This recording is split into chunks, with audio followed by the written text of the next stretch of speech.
Hello everyone. Now I've decided to do this on a bit of a whim.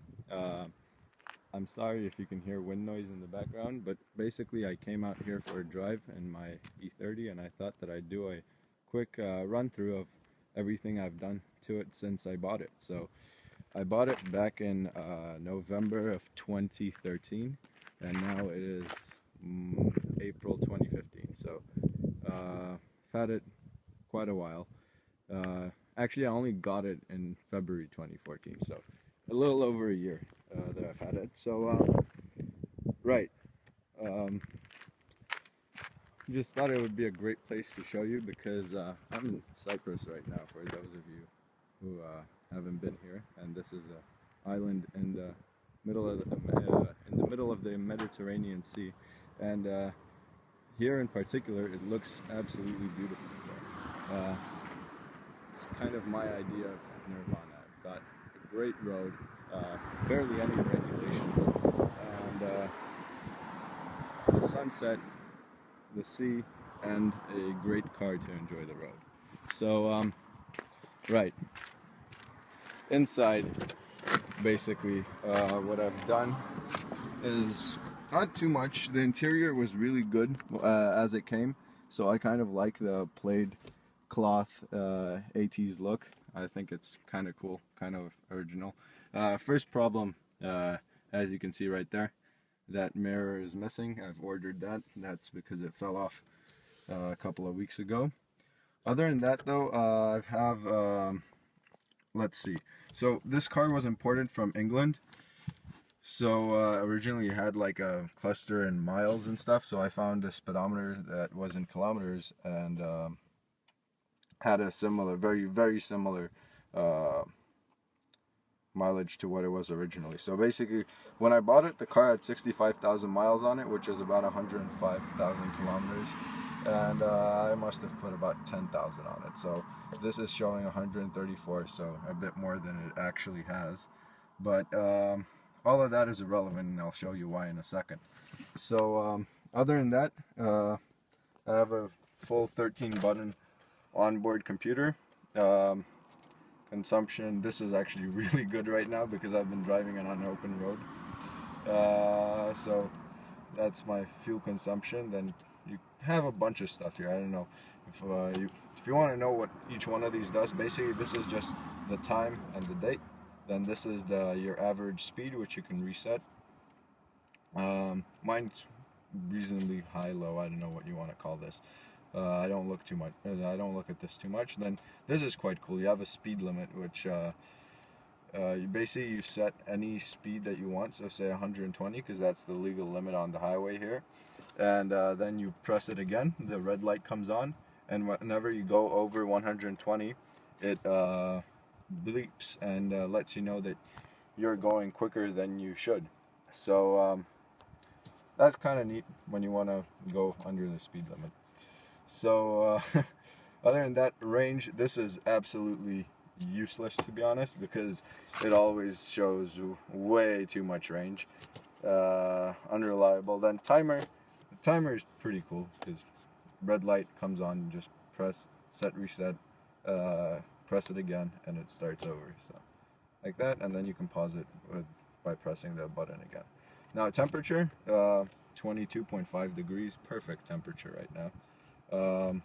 Code, this is a feature that doesn't work on my car because I retrofitted this, but basically what it would do on cars that it came, the OBC came in from the factory, is that it would let you put a passcode on your car basically, so you couldn't start it unless you entered a 4-digit passcode. So I guess BMW beat Apple to it by about 25 years.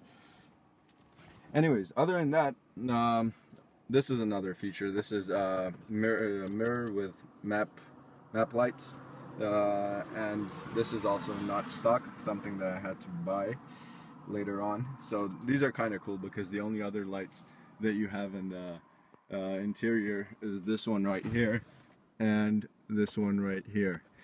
Then other things that aren't stock is this steering wheel, which is a 370 millimeter steering wheel. Right, so other than that, the interior is, oh yeah, and obviously the head unit, sorry, I forgot to mention that. This is just a Pioneer head unit. One sec, let me turn it on. And I kind of like the fact that you can change this color to be whatever you want, and so I made it match the BMW safety orange, as people call it. So that's kind of cool.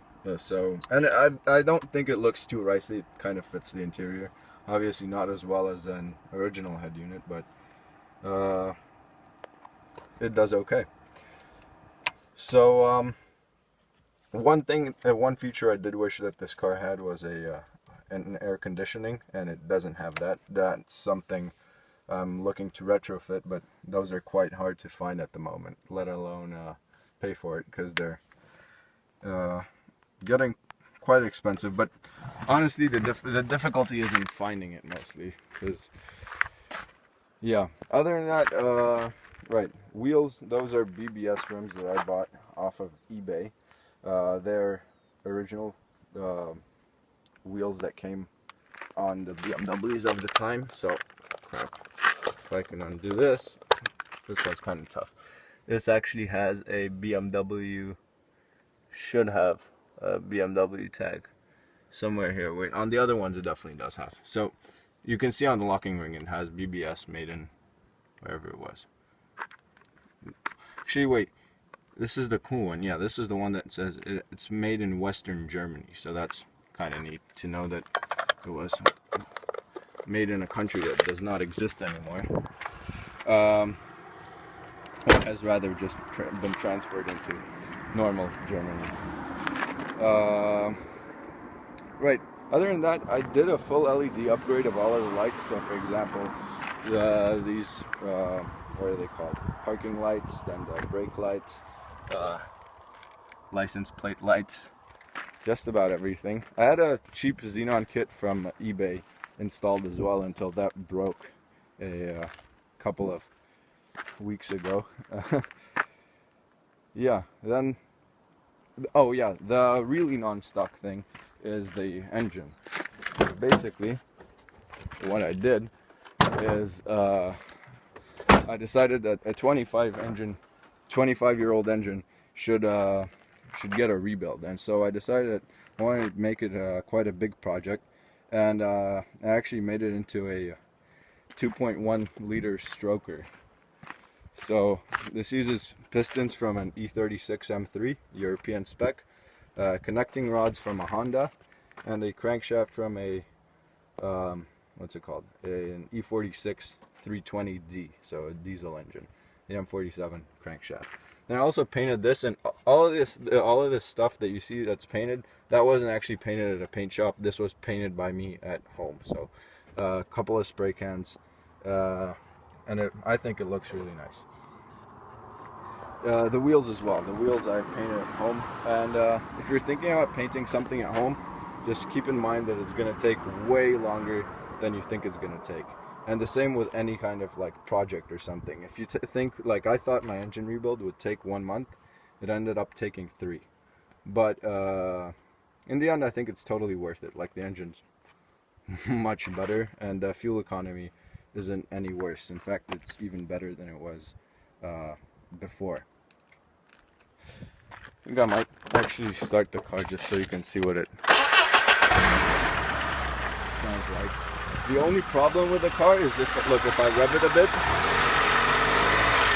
and if you can hear that rattle, that's because of the pistons. They're actually used M3 pistons. That's the only part that I bought used on it in my engine rebuild, and I kind of regret it a little bit. It's going to be a lesson for me in the future that if I can't buy something new, I should probably leave it for later, because yeah, now to fix that problem, and right now it doesn't seem that loud, but when you just start the engine when it's cold, the rattle is quite loud and obnoxious. So a constant reminder that you did something wrong. But yeah, other than that though, on a positive note, this engine pulls way better than it did before.